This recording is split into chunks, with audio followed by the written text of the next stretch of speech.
It's time to decide what to do next, which direction to take, what mantle to take up, what grief to put down, what to let go of. Happiness is always a choice, much to my surprise, but no one ever told me that it was the hardest choice. The question I had never stopped to ask myself is if choosing happiness was the same as excising fear, if this liberation from condemnation was in itself the happiness, or if the two journeys were separate altogether. I still haven't figured that part out, if I'm being honest. Looking at my tarot cards today, I'm stricken in a new way by the red cloth draped almost casually over the man on the Ten of Swords. This is always the card of painful endings, of the darkest nights our hearts ever see. When life has choked out our egos to the point of death, and we are forced to do that painful post-mortem and actually face what we thought we couldn't.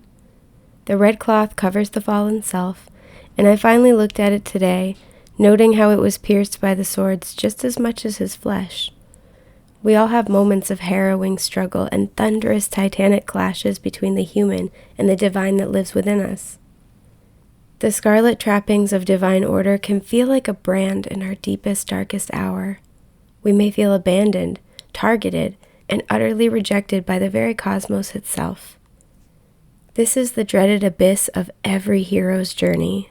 So you lament, but you fight. You pause, but you press on. You tire, but you find resolve. You take your transformation and atonement, whether in stride or struggle, and you keep going. Maybe because you have so much at stake. Maybe others depend on you.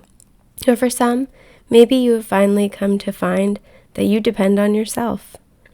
Perhaps your perseverance comes from the inescapable feeling that you are answering a calling, drawing ever nearer to a purpose, a deed only you were meant to do, a fire that has been lit within your soul and grows ever stronger, threatening to consume you if you do not immerse yourself in it.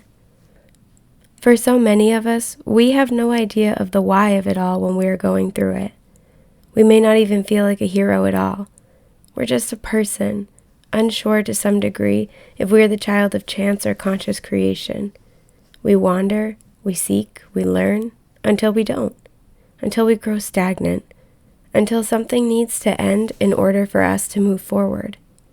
Then we find ourselves face down, shrouded in painful fate, pierced by our own shadows. When death is the endgame, our only option is rebirth. But what of it when we have gotten back up? When we've chased away those shadows? When we emerge victorious? This, my dear friends, is quite possibly the hardest part. It's time to take off the crimson cloak of kismet. How do we simply put down what has defined us? It seems the easiest thing we could be asked to do. Indeed, if it were asked of us a moment earlier on our journeys, it would have been done in an instant, with barely a thought more. But now it has meaning. What now when the very thing that once made us feel targeted in the highest capacity now brings us a twisted type of comfort, of context, of identity? How are we simply supposed to lay to rest the only remaining symbol of who we once were in the battle of epic proportions that nearly destroyed us? When we say happiness is a choice, it's not to insinuate that a person should never feel sad, tired, angry, tested, or even downright broken. Happiness is a choice in those moments where you have the ability to put down the ruddy sash.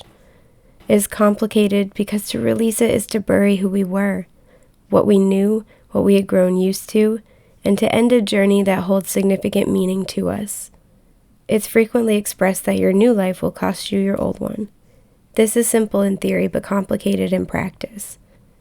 When we have been obliterated by our darkest shadows, only to be put back together as a better, brighter being, we are faced with a choice.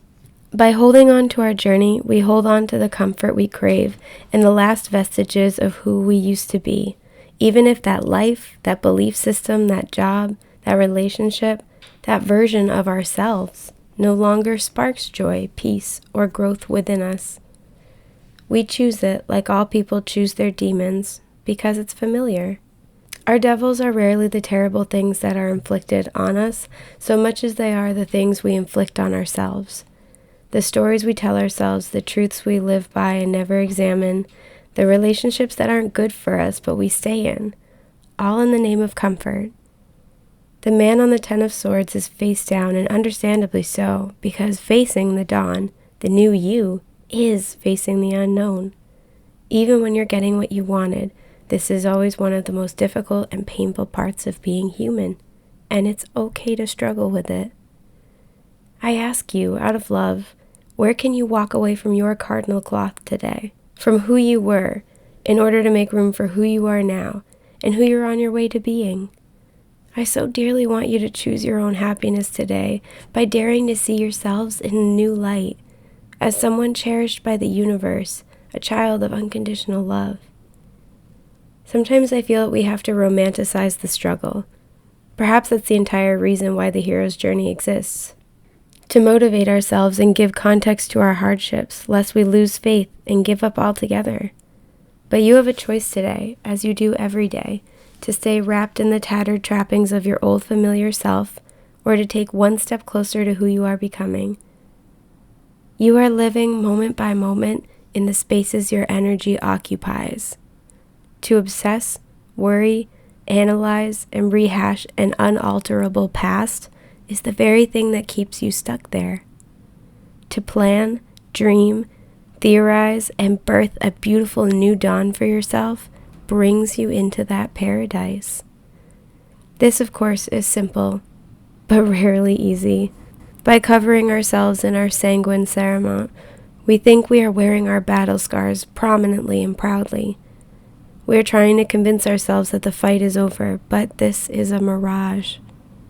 It's only over when we release the journey with love, wisdom, grace, and gratitude.